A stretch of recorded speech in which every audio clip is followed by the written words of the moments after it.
All right. Hello, everybody. I am super excited to be doing watercolor with tropical fruit and leaves tonight. Tropical fruit and leaves are so beautiful, so colorful, so diverse in their shapes and forms. They're a perfect subject. Sorry about that. So we're going to dive right in, and watercolor is a perfect medium to deal with these, whether you're traveling, whether you're doing botanical illustration, or whether you're doing nature journaling. Watercolor is really a great way to approach these subjects. So let's dive right in with some warm-ups, and we're going to try not to get too perfectionist. If you've seen my video before about botanical illustration and watercolor for ex-perfectionists, we're going to adopt a little bit of that strategy here so that we don't get caught up with perfectionism. Because look at these details right here. You could spend forever, and some of these are going to be challenging subjects. And we'll talk about that. Also, feel free at any time to just go off on your own tangent and draw one of the items that you see laid out here. So you don't have to follow along exactly with me. I will be limited in what I'm able to paint and watercolor tonight. So feel free to draw extra stuff in the margins that you see that I don't necessarily get to, because there's a lot to get to tonight. I'm here in the Ecuadorian Amazon, and there's a lot of cool fruits, and we're probably going to cut some of these open. That's why I have this knife here. We're going to cut some of these open. This is cacao right here. These are a very cool type of passion fruit that we're going to get into, but I'll just give you a little hint right there. Look at how cool this passion fruit is. So we've got some interesting stuff to look at and paint tonight and get into watercolor, but let's start with something pretty easy and do some um, blind contour drawings. And we're going to talk about how you can approach watercolor without drawing or drawing with the brush as well. But let's just start with basically a blind contour drawing. So for you, this will be an easy warm-up. For me, it'll be a little bit technical because the leaf is so close to my drawing that I'll be able to see my drawing. But the idea with this exercise is that you're looking at your drawing and you're not looking at the subject. So if you can hold the subject far away from your drawing, that's best. So for you at home, just try not to look at your drawing while you're looking at the screen, and basically do a drawing like this. Try not to pick up the pen at all, and just try to pretend like you're following the form. You might be thinking, what does this have to do with watercolor? We're already drawing with ink. Well, drawing with ink and watercolor go really well together a lot of times, and this is a good way to sort of loosen up and get some drawings that you can fill in the sort of coloring book style. I know coloring book sounds derogatory. It doesn't sound as fancy or artsy as to say like a la prima or oil painting or whatever, but coloring book style of coloring things is actually totally fine. Now I'm going to do the same blind contour drawing, but with this leaf right here. So feel free to follow along. This is a great warm up for you at home. And if you wanted to, you could even draw a little bit of like your hand holding the leaf or something like that.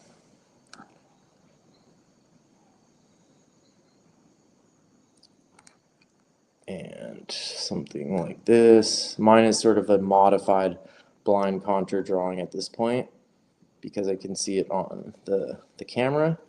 But there you have that. And what we're going to do for our first watercolor of tropical leaves and fruit. Oh, let's do one fruit real quick first, though. Let's not lose any of these. And why don't we do one of these?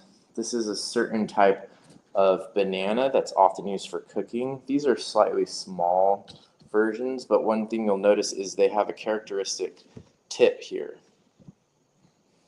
These are called maqueños in Costa Rica. They might be called maqueños in Colombia too. So I'm going to try to draw that whole sort of hand there of bananas, but not get too into it. This is a place where can be a challenging subject. You can get too into it.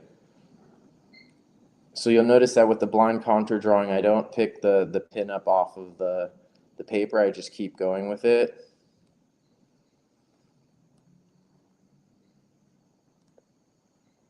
And so for our very first way that we're gonna watercolor tropical leaves and fruit is we're gonna use this technique and then we're gonna draw inside of them. So I'll try to keep all these subject matters that we're just using up close so that you can see the colors. They might not be in the exact same position, so you'll just have to be a little bit flexible with that.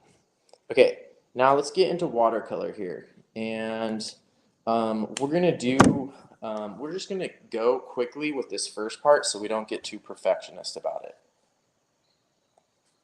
Hopefully my sound is okay. I am in Ecuador right now and I'm in a little kitchen. So I might actually try switching my audio here to, let's see if I can put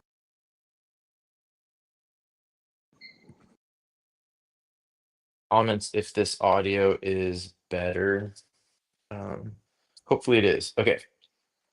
So the first thing I'm going to do is I am going to get my wetter water brush. Oop, this is not the right one. So I have two water brushes here, and one of them flows faster than the other. The one that has the tape and this red is the one that's older and is slower flowing. So that's important when it comes to water brushes. If you're using a traditional brush, that's fine. That'll actually be good for some of these exercises. Um, you can have a little bit more control over how loaded your brush is, and your brush, the traditional brushes are also better for lifting. Other than that, there's not that many benefits, and that's why I like using these, especially for in the field. Okay, so let's start with this leaf right here. It's got these white spots, but we're not going to worry about that. And we're going to start with the pink. So I'm going to get uh, pretty close to primary here, like a magenta, and I'm going to do the veins of that leaf. And I'm going to try to stay loose here still.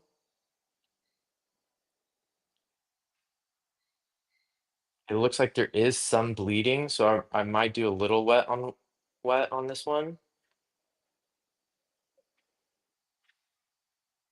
but I'll wait a little bit. So while that's getting a little bit dry, I'm gonna go ahead and do one of the other ones, like the bananas, for example. And we'll cover these techniques more in detail, but right now we're just doing a warm up. So do whatever works for you without thinking too much about it here at the beginning. Right. And so, all right, let's try to get those bananas. My watercolors are very gooey right now because it's very high humidity where I am and have been for the last more than a week.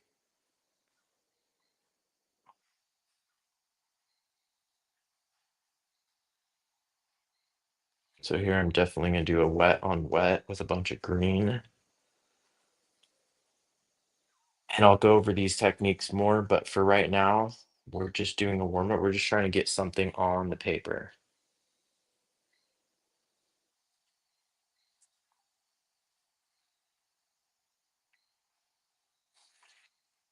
That's why we started with these blind contour style of drawings.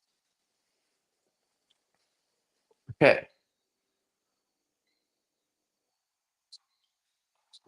this is still looking quite wet. There's a couple ways that you can test that. What I like to do is make sure the heel of my hand is very clean. Sometimes I rub it on my shirt first and then I put it down, straight down, and lift it straight up.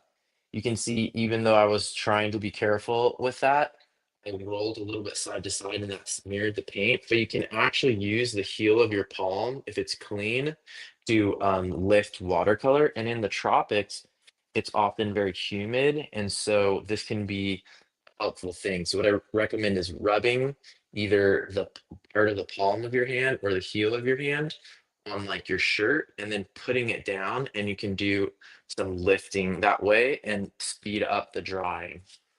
So I'm actually going to go ahead and do more of that on this one just so we can start putting the green in. There's a little bit of wet on wet that could be fun, but not, I don't want too much. So I'm going to do the same thing with the clean part of my palm. and lift like that. Now I'm going to get ready to go in here with my green. So I'm going to get a sort of what I call kindergarten green, and I'm going to tone it down a little bit. Technically, it's not toning down, it's dulling it, or it's making the hue less saturated. Take that, and let's see if we can get some of the green in here.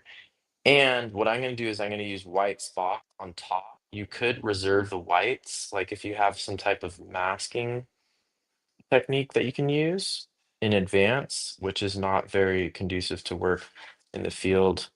That could work for botanical illustration and science illustration, where if you like being very precise, you could come in with masking fluid and mask where all those white spots are, or you could paint around them. So during the stage that what I'm doing right now, if you want to, you could paint around a bunch of little white spots like that. See how you could um, paint around them. That is a possibility. Maybe I'll do one side of each. And then what I'm going to do, and this is a little bit unorthodox, some people who are watercolor purists would disagree, but what I'm going to do is I'm going to use an opaque white, such as like a paint pen, or it could be acrylic, or it could be gouache, it could be a one of those jelly roll, it could be a liquid whiteout type pen, a correction pen. All those things would work. So what else do we need to observe here? I think for the most part, this is pretty close, and I'll be okay with that.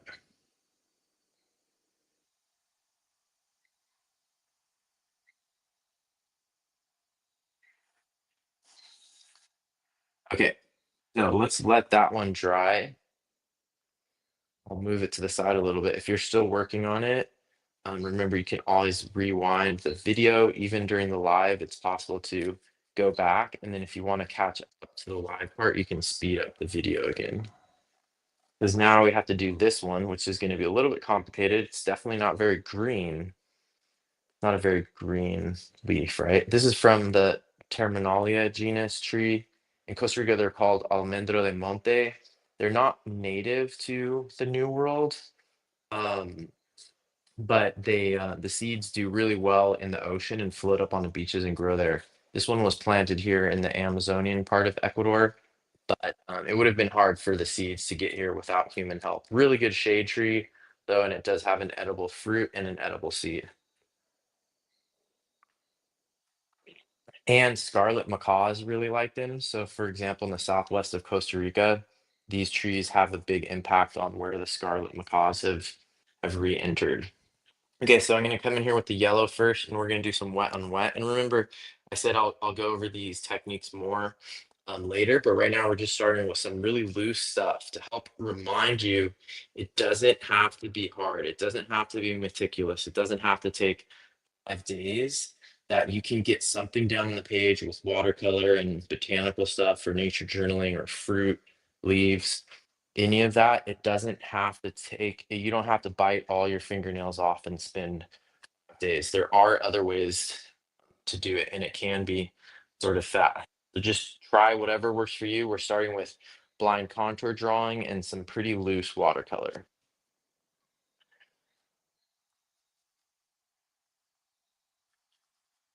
Sometimes it's good to practice in a very meticulous way.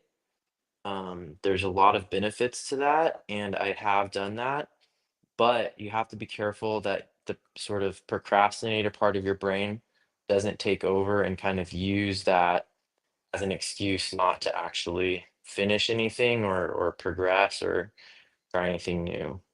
So as you can see here, I'm doing some very wet on wet, and it kind of working, kind of digging it. It's fun. You don't want to depend on it too much. I've definitely trash about wet on wet in the past. You don't want to be a one trick pony when it comes to watercolor. If wet on wet is the only thing that you can do, that's not great. So let's do a little close up here of that wet on wet. That's fun. can see how people get carried away, and the red actually bled in more and covered up more of the yellow. I wish there was a little bit more of the yellow, but that's okay. So we're gonna let that dry, and we're gonna start with a fruit. And here we're gonna get a little more, we're gonna try getting a little more technical. Hopefully you're ready for that. Okay, so let's start with, which fruit should we start with? Start with something we can cut open. So we're gonna start with this one right here. And what we're gonna do is we're gonna do a color matching practice. So color matching is really important, and it's kind of a superpower. If you're good at it, it really is noticeable and it's really powerful. But unlike a superpower that you're just like born with because you ate radiation when you were a baby on some other planet or something, I don't know. Unlike a superpower, these the color matching is something that you have to train for. So I'm just going to use a little bit of color right here, and I'm going to write color matching down here.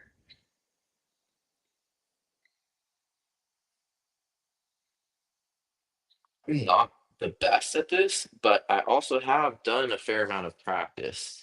And so what I'm going to show you right now is some really easy ways to practice. Interestingly enough, this color is already pretty close. So if you have a watercolor palette that has like over 10 or over 20, in this case, over 30 colors, there's a better chance that one of these colors will be really close to that color already.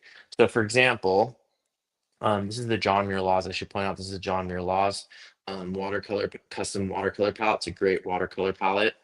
They gave me this one. They gave me this one for free, and I've also used this style of palette for over 10 years. It works quite well. Most of the colors are Daniel Smith. And so right here we have naphthalide maroon. And what I'm going to do right now is I'm just going to do what I call swatching out a color. So I'm going to take this color straight from the palette. You can take whatever color in your palette is closest to this and straight, and um, we'll just try swatching that out. So what that means is starting with a really strong square like that, cleaning the brush a little bit, and then putting down a continuing sort of spectrum of these swatches, getting paler and paler. So what that means is we're adding white. In watercolor, the paper is generally the white. And so the less pigment and the more water you have in your mix, the paler the pigment will be. So in this case, we're swatching out naphthalide maroon or whatever color you have that you feel like is the closest to this. Maybe the closest thing you have is like alizarin crimson. If so, swatch out alizarin crimson.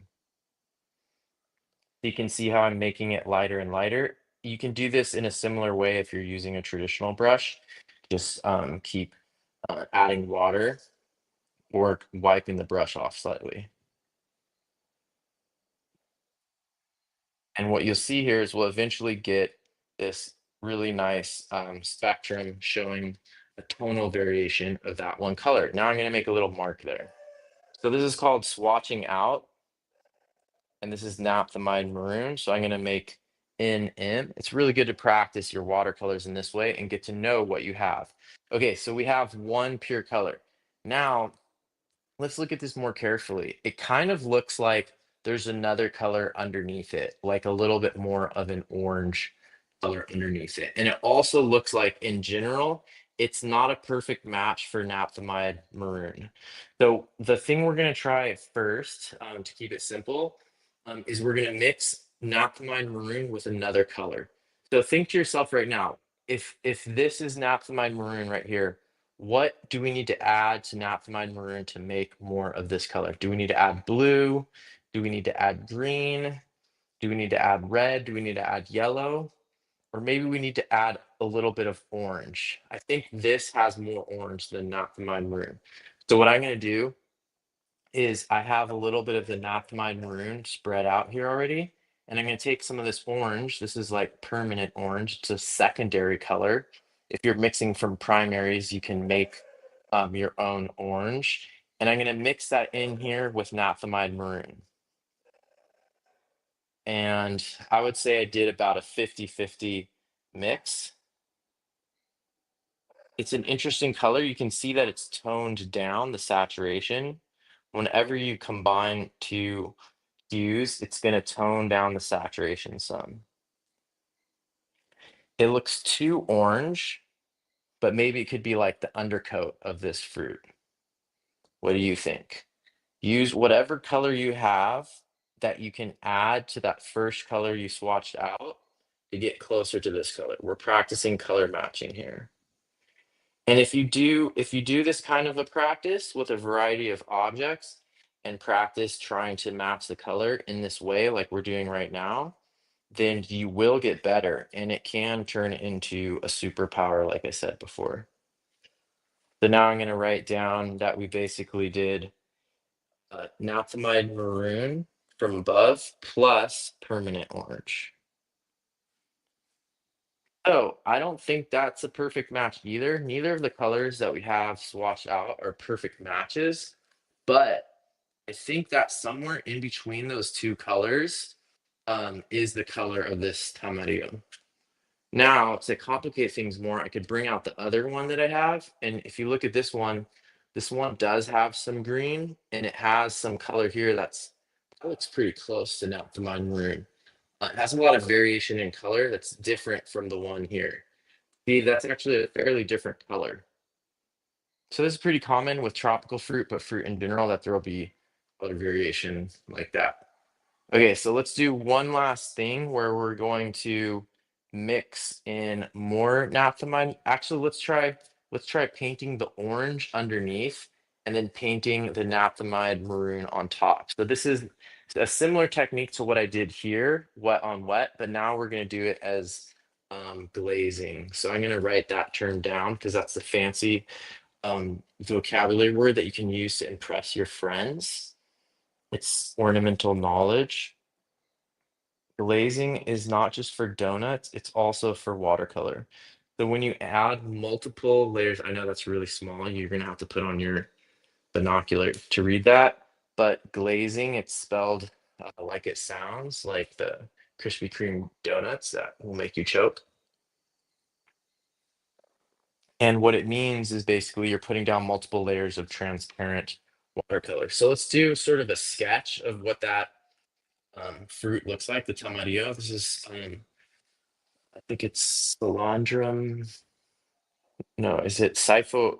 I think it might be a Sipho. It's in the Solanaceae though, and I think it used to be in the Solanum genus, which is like the huge genus that has like eggplants and tomatoes and naranjillas and potatoes and a bunch of other things in the nightshade family. This is in that family and very close to that genus. I think the genus now is Sipho, and we'll cut it in a second. So hang in there if you want to see us cut it. Oh, nice. Hola, Jose. Está Jose desde Argentina. Gracias por venir. I'm actually going to be interviewing Jose in a live show coming up. We're going to be doing more episodes in Spanish on the Nature Journal show. So prepárense porque vamos a tener más episodios en español, incluyendo una entrevista con José Jiménez, un pionero del diario de naturalista en Argentina. Welcome to the show. He's one of the pioneers in Spanish nature journaling, Spanish language nature journaling, based out of Patagonia, Argentina. Very cool to have him on the show, and we'll be interviewing him soon. Okay, so we've got this really basic outline, right? Now we're going to try this thing where we do the glazing. So glazing is when you put multiple washes, multiple transparent washes, let them dry, and then put another one on top. So I'm going to start with almost like a pure orange color in this case. This is a very powerful technique if you can master it and have the discipline to use it. It's a more disciplined technique than wet on wet. So it takes a little bit more sort of planning. When you first start doing watercolor, you might be drawn more towards wet on wet techniques that you just kind of go wild with watercolor. It can be a personality thing too, but glazing is a really powerful technique and it requires waiting. So I'm going to put down this orange and now I have to wait for that to dry completely before I do anything else. I'm not going to do anything wet on wet. This is a different technique. One thing that is helpful to have with tropical in the tropics especially is a blow dryer. So I'm actually going to use this blow dryer. I'm going to mute here, and I'm going to use this blow dryer to speed up the drying process.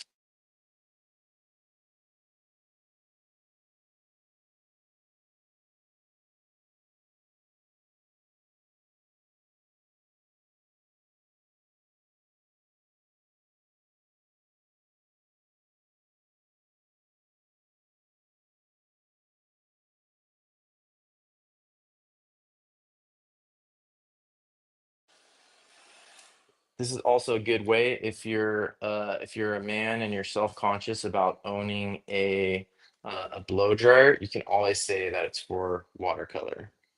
It looks like I froze here. Hopefully I'm not frozen.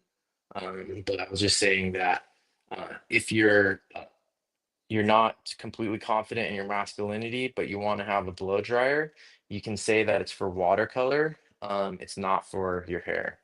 It's not for your beauty routine, guys. It's for watercolor, I swear. Okay, so we've got this now. While that's still drying a little bit, I'm going to do one last thing here, and I'm going to show you this isn't the most elegant solution, but it's quick and it's easy. So these aren't watercolor tools, and some people will say that this is sacrilege to use these kinds of things, but these are both opaque options. So opaque means it can go over something else. Glazing is the exact opposite. Glazing is taking advantage of the transparency of watercolor. So with watercolor, you can layer multiple things and it has this really interesting effect. Opaque is when a color completely covers another color. So for example, here we have this green. This for a lot of watercolorists is sort of your nightmare because you have this dark green and then you have a pale white on top of it. And so that's really hard to do, reserving the whites. We tried doing some here, but now we're going to use another technique where we use an opaque white tool and draw the white spots on top. This can be good for waterfalls or waves on the ocean, or whenever you need to make pale lines on top of a dark color. And you can often get a better pattern or a more realistic pattern if you're doing it this way than if you're doing it subtractively like we did on the other side. So I'll hold this up so you can see how that came out. I think that came out pretty good, and you can't tell that it's a nasty, opaque, not a fancy watercolor technique. You can't really tell the difference between these two sides. So I'd say that's pretty good. And just as a reminder, the tools that I am using that I recommend this Presto Jumbo correction pin. So this is actually a whiteout tool. I recommend that one for big lines. And then I recommend the Uniball Signo fine point white for a smaller spot. Neither of these are amazing or elegant or sexy art supplies, but they get the job done. And being able to put white on top of your watercolor is really important. If you ever see a highlight, like if you look at this Tamarillo right now, there's a highlight on it. We could do that with the white pin, and it would be a lot easier than reserving it. So speaking of, I think this Tamarillo is dry enough for us to put the second wash. And what we're going to do is we're going to try to get this naphthalide maroon color. And if you don't have this color in your palette, try mixing it. So you might be able to mix it by using a primary pink, like a primary magenta, combined with something more toned down, like maybe a purple. If you don't have purple, then you can mix a purple, but see if you can try to get a color somewhat like this naphthalide maroon. It's in between like a pink and a purple, basically, and a little bit toned down. I can really smell that fruit right there. So now what I'm going to do is I'm going to basically glaze over all of this orange, and I might just leave I won't leave anything, and maybe I'll use a paper towel for some texture. So you can see I'm just going over the entire thing, maybe a little bit more. I want it a little bit more saturated, so I'll take a little bit more of this pure magenta, and I'm gonna come in through here and finish the job.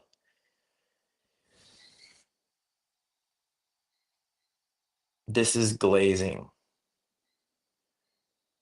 And you can see that the orange shines through in a cool way, but maybe it's not enough. And I want a little bit of a shadow too. So while it's wet, I'll actually come in here, and this is the part it's easy to overdo, but I'll add some shadow and maybe a little texture.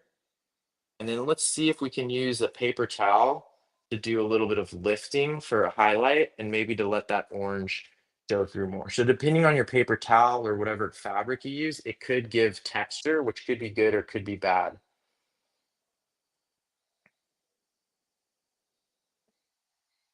I kind of like that. I'm gonna leave it, do a teeny bit more. This is something you can easily overdo. Started to overdo it a little bit there. So that's introducing another technique of lifting. So it's not pure glazing anymore. But I kind of like that. And once that's dry, I will use the white brush to paint in a white spot there. Okay, let's see. What fruit should we do next? Maybe something that we have to cut open.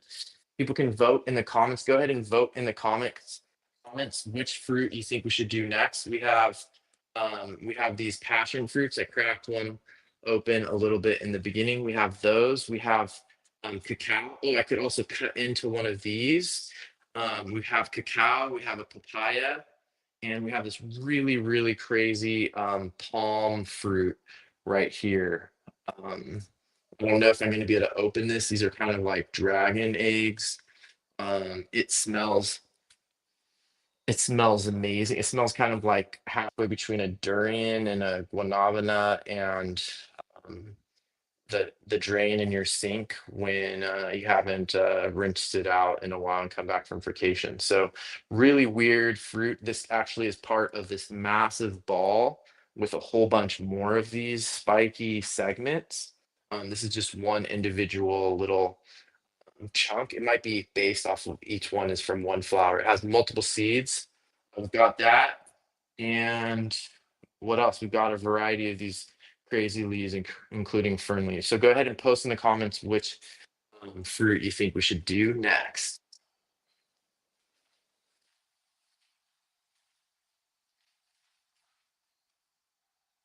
I'm gonna grab something real quick.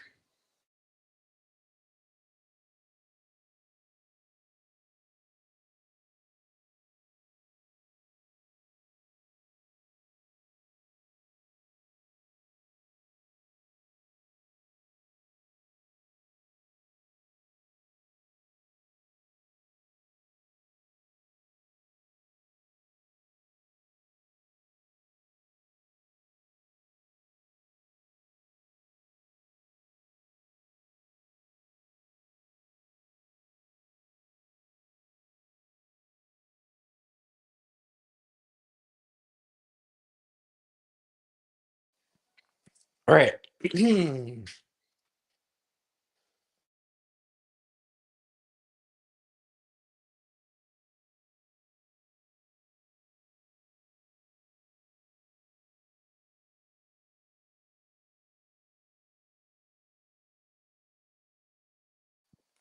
All right, so let's cut this open and see if we can do a watercolor painting of the inside. I know some people probably want to do these pink leaves, but I'm a little afraid of doing these pink leaves, to tell you the truth. Pink leaves. Okay. Um, leaves.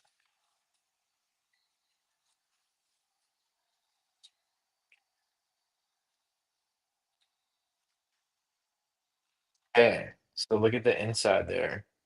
It's actually really cool close up.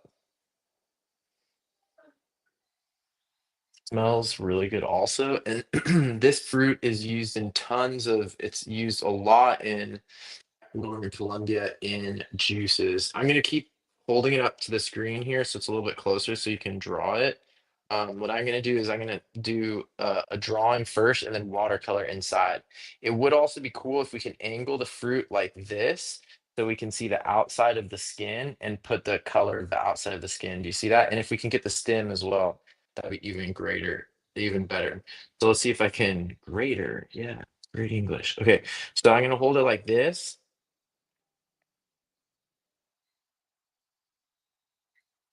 There's that cool mushroom cloud pattern in the middle.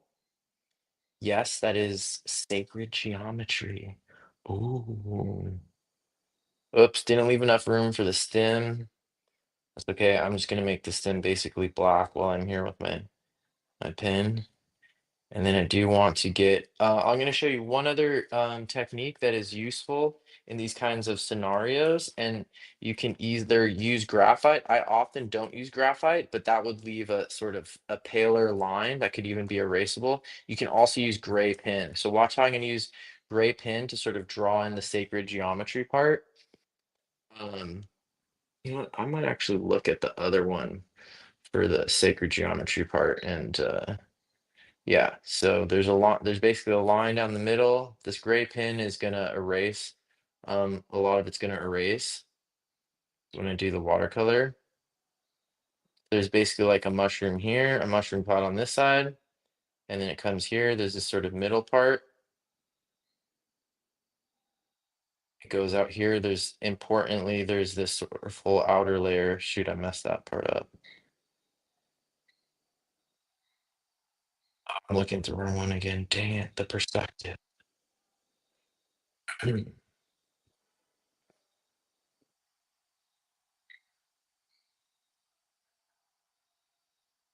So this is a pattern in nature that you can see in nuclear explosions and galaxies and fruit and ovaries and stuff like that. All the cool stuff.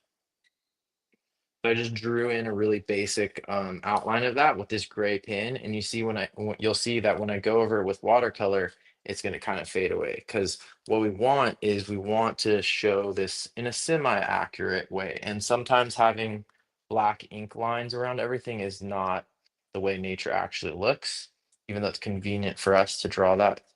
Remember, you can always zoom in or pause or take a screenshot of this video to use some of these cool reference fruit.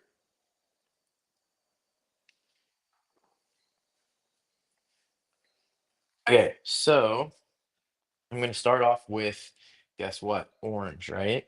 So I'm basically going to use the same things that we did and that we already practiced over here, the colors we already identified.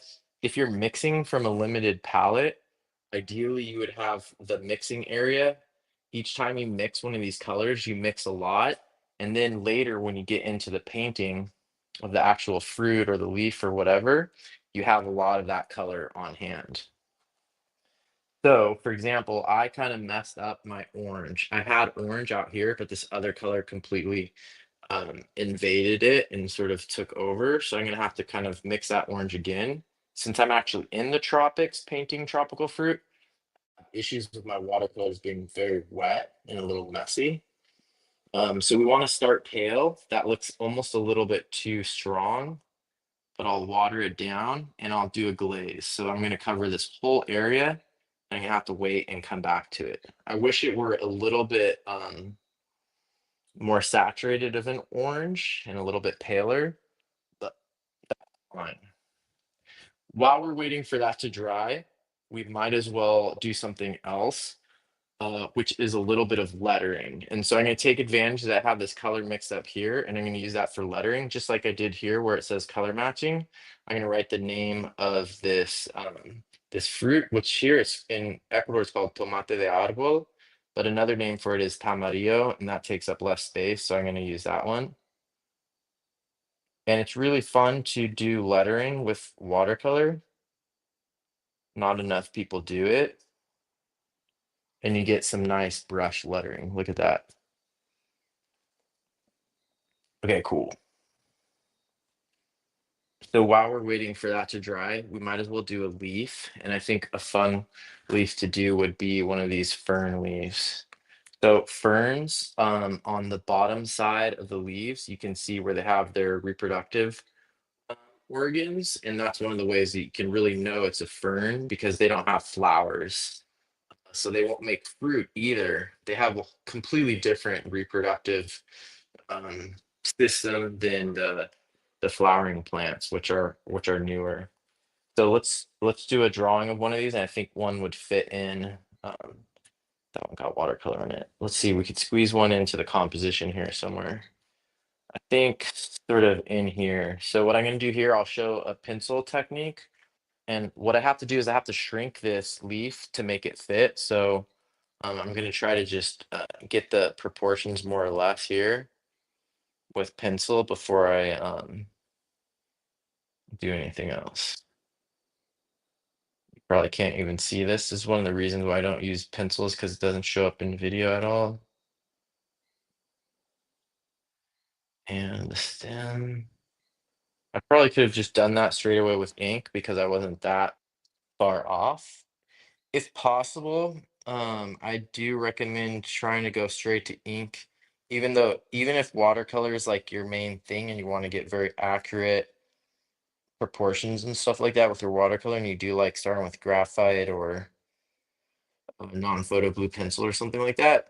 I think ink is really a great thing because it's fast and it combines really well with watercolor. And some people say ink and watercolor are basically the same thing.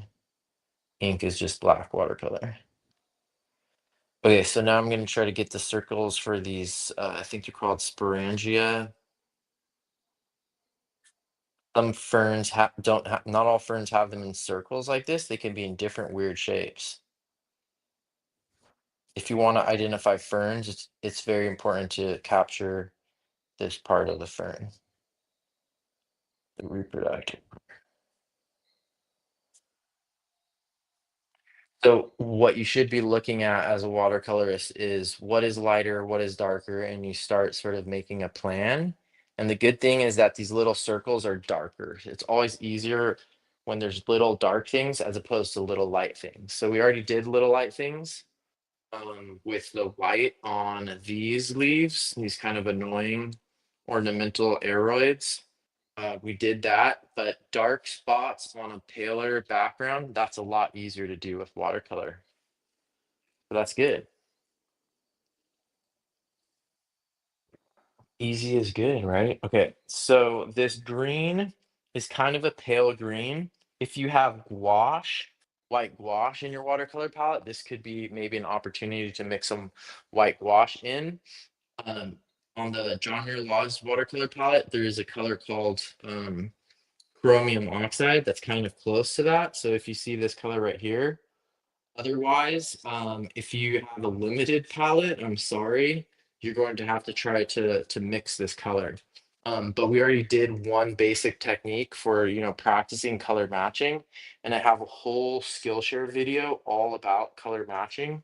Um, if you want, you can check that out. And if you go on Skillshare and look for mixing and matching colors from real life or something like that, or if you look at all my videos. So the good thing is, since this is a lighter color with a darker color on top, I can just go through here and paint the entire thing all at once.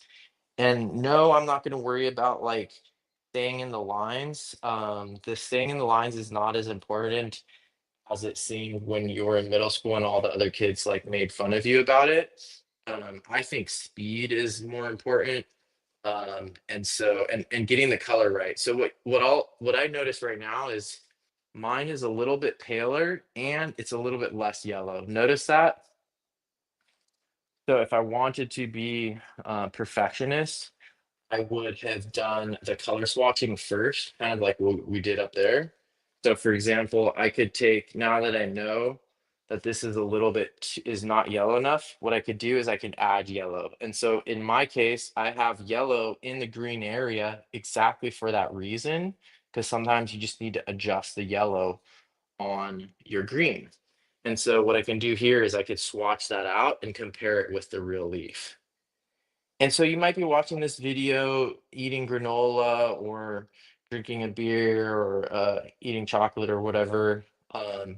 And you might be thinking, oh, geez, this is so meticulous and whatever. But if you do this meticulous color mixing and matching, you will get better. And like I said, it's a superpower if you're able to match colors really well in the field. It's a superpower. So what I'm gonna do is I'm gonna write down here that this is chromium oxide plus yellow, and I think that that is probably on the yellow light. So I use abbreviations to make it easier, and the more you do that, the more you train your brain to these colors, the better you'll get. If you have words for the colors, it helps you. So I can also make a note here that um, it should be more yellow. The more you do this and you put these notes into your drawings, some people might be like, oh, but that's ruining my botanical illustration. I think it makes it look more interesting. It's more like Leonardo da Vinci or something. That page is showing your brain, it's showing your learning process, and it serves you to learn more. So I'm gonna write over here pure CO. For me, CO is chromium oxide because that's one of the colors in my watercolor palette. So interestingly, this seems like it's drying kind of quickly. I might be able to get the next layer on that one soon. But let's check our tree tomato up here, aka Tamarillo. So I'll put that name underneath here too. Tomate de árbol.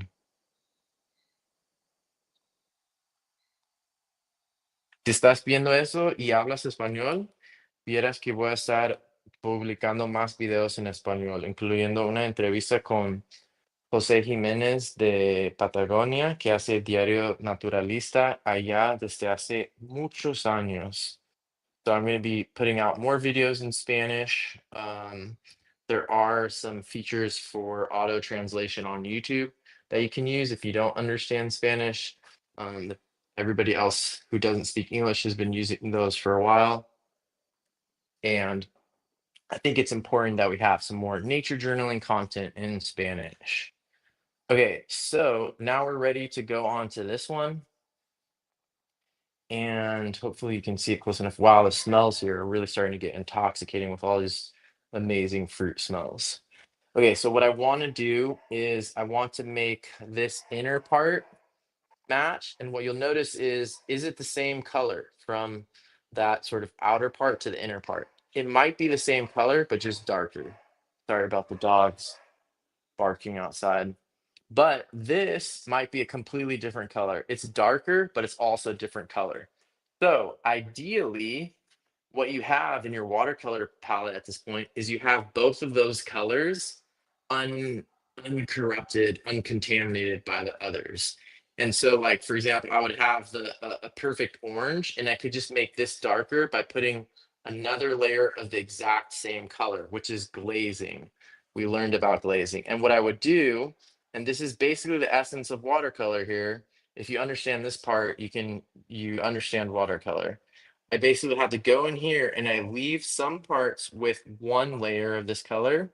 And then the other parts that I'm painting now will have two colors, two layers of the same color. I'm sorry. They won't have two colors. They will have two layers of the same color. And it should be like the exact same dilution. I kind of messed that up. And if you're disciplined about this, I think this is one of the parts where people are like, oh, watercolor is hard. And it's because some of these things, like glazing, requires discipline. The other part, the sort of wild and crazy shoot from the hip part, the wet on wet, it doesn't necessarily require discipline, but the results are very erratic unless you know what you're doing. So in a sense, it requires discipline also. Depending on happy accidents is not a good plan. So you can see there, I just made it a little bit darker without changing the color. Now the next part is making it darker and changing the color. And so ideally I'm using this color that I already tested over there. It's basically straight naphthalene maroon, maybe with a little added magenta. It's a little bit dark, so I'll get it and try to spread it out. That's looking pretty good. That's looking really good, value-wise and hue-wise. Remember, watercolor, almost all of these paints, that the color is going to shift a little bit as it dries. Look at that. Ooh, yeah, I like it. Value wise and hue wise, that looks good to me. That's gonna do the trick right there. Okay, so now I just need to add, I'm gonna do a couple little random things here while that's drying. I'm gonna do the stem. I'm gonna do a little bit of brown on this part of the banana and maybe the hand also here. Do this hand a little bit of color on this hand. There's a couple brown things on this leaf that we never painted earlier. Light value, but I'm not gonna get kind of a light value right there. You see that? Yep, way too dark.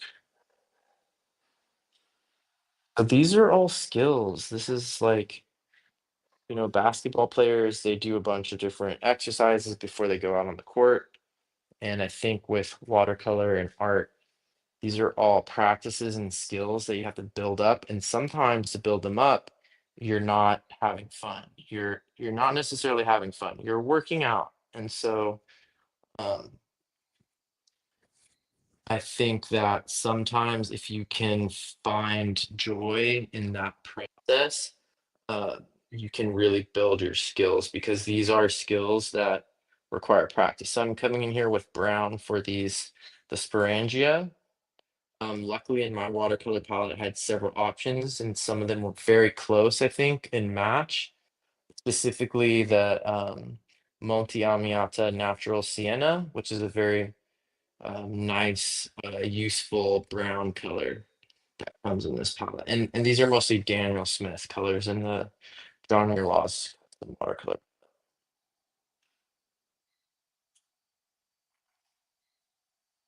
I got the fern leaf, I got the Tamarillo. Let's get the Tamarillo stem. Now you might want to, I know in one of the areas I did this perfectly brown, but if you look at it, this was probably green at one point, and now it's kind of like a weird grayish brown color. The camera doesn't even want to focus on it. But let's see if we can get a little bit of greenish at the bottom and then sort of segue into brown near the top and see how that goes. So I'm gonna do a wet on wet here. I'm gonna start with green, put the green in. I'm gonna get some brown. I'll use the Monte Amiata Natural Sienna again, and I'll come in from the top. This is another watercolor technique. And then just kind of hit them wet on wet together in the middle. My second part was way wetter than the first, so it's a little bit messy and it's gonna dry slow. But that is a viable technique. If you have more brush control or if you're using traditional brushes, that might be a little bit easier. But you can see there the transition. That could have been done with glazing as well, but this is a way to do it a la prima. Oh my goodness, it's almost been an hour of painting fruit already. I think we're gonna have to end with something kind of crazy that we can crack open with the big knife. Off the pen, I'm gonna eat some of these. I'm gonna eat some of those. Mm, this is a really cool type of passion fruit. I love that the shell is like an egg shell that you can crack with your hands. You don't need to cut it.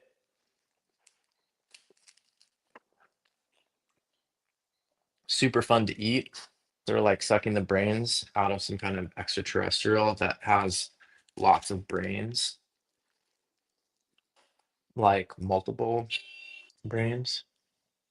Okay, let's see. We've got papaya, we've got cacao. I think we should do cacao. People always like cacao. So now is my opportunity to practice on cutting something open in my hand in the air, like the ladies at the market do. So I'm gonna go this way.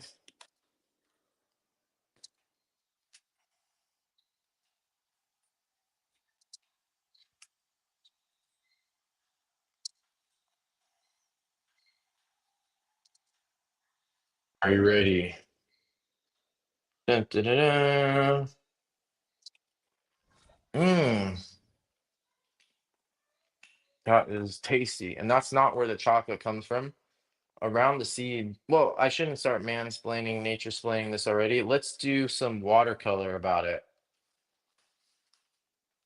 Mhm. Oh yeah, sugar high. Okay, so let's this is a really interesting color, and what you'll notice is that it's really easy to just say yellow or red or green, but there's variations of these colors, right? So like if you look at this, is that the same? You know, is this the same? The camera might be influencing all of this, of course, but this is definitely not. Look at how much greener that's a way greener yellow, right? So hold on, I gotta eat one more of these too. Okay, so let's see if we can do a little bit of the outside, a little bit of the inside. Wow, I'm even noticing that these two cacao from the same tree actually have quite different colors. So let's see if we can get a little watercolor of these going on. Not gonna make this fit on the page. Oops. Sorry. Great. Okay. Oh yeah, I'll use this leaf to protect my other watercolor, and it happens to be a cacao leaf, I think. So let's put this here. Look at that. We're gonna have to practice drawing in perspective. So hopefully you're ready to draw in perspective. If you want, you can draw the leaf underneath it. If you want, you could try painting this all. You know what? I'm gonna go crazy. And this is a technique that I usually don't practice. But what I'm gonna do is I'm gonna try to paint this with no underdrawing, just pure watercolor, the way the purists like it, because we only have 3 minutes and we gotta go fast. So I'm gonna start with Hansa yellow medium here and sort of do an underdrawing of sorts. My colors in this mixing area are getting quite contaminated, so do as I say, not as I do. Now, I'm going to try to basically just sketch this in perspective, and I'm going to be seeing a different perspective than you. So if you're drawing this at home, don't copy me verbatim. And so this is something I never do. I'm going outside of my comfort zone here. I never draw, almost never draw with watercolor. But I do recognize that the brush is mightier than the pen, at least in terms of speed and just kind of impact. So if you want to if you want to lurk, no, don't lurk. But if you want to learn how to make marks on the page fast, if you can draw with a brush, all power to you. All right, I'm going to lose those sections now as I paint this in, but I guess that's fine. That's part of the sort of unpredictability of it here. Okay, now let's get to the other side and get this sort of mirror image going. Not mirror image, but the other part that we cut. If we wanted to, we could draw the knife in there as well. If my voice sounds weird, it's because I'm sucking onto um, the fleshy coating on the cacao seeds, not the part that gets turned into chocolate. But unfortunately, you can't have your cake and eat it too. So if you want to make good cacao, you have to use that fleshy coating in the fermentation process, and you can't actually eat it and still have a good fermentation process. That's what I heard from a reputable source. I'm a bit of a cacao snob. Okay, the sides, the colors don't look the same, but dude, the New Age crystals, were you the one that told me that story? I was trying to tell that story to someone else. Man, I couldn't remember where it came from, and then I was like, not sure how legit the story was, and I started to doubt myself, to tell you the truth. Okay, let's see if we can get some paler yellow here for this inside. It's actually a pretty similar color to the part we just did, so let's try not to just make that all fade together. Oh, maybe I'll draw the circle first. There we go. Circle in perspective is an ellipse. Practicing drawing ellipse is always worth every minute. There's some kid screaming from the neighbor's house. I think they're okay. And it sounds like they're verbally abusing their parent, though. Probably better than vice versa. And let's get that sort of surface here. Whoops, that's way too orange.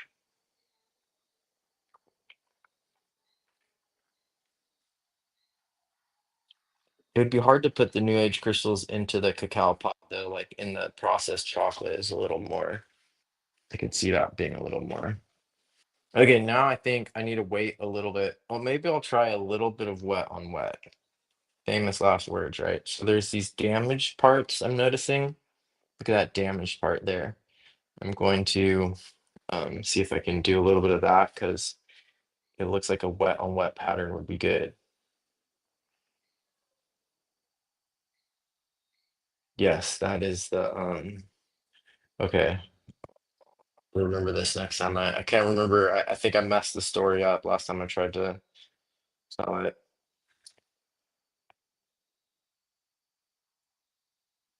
There's a couple of these like weird spots where it looks like bugs were eating the outside. And then there's the more geometric pattern. You don't want to mix up surface textures with the geometric pattern and sort of the three-dimensionality of the object.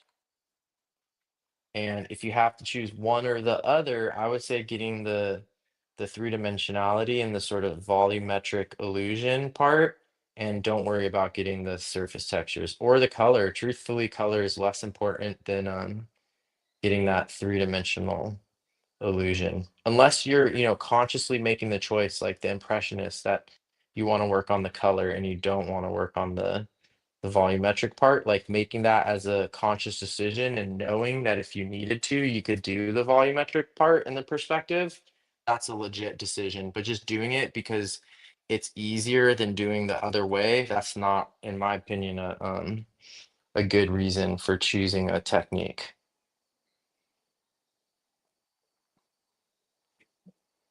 Let's put in a little bit of these sort of segments here. Still kind of wet on wet, so this is all kind of dangerous, but trying to keep it loose. Like I said, this is not the way I normally do more the coloring book style, which is a derogatory way of describing it, but it's basically drawing and then adding the color afterwards, which makes a lot of sense in the field. Okay, basically now I just need to wait and do sort of the white part, which is going to be kind of hardest. Okay, I guess I'm not waiting. I'm just going to put some of the segments in there.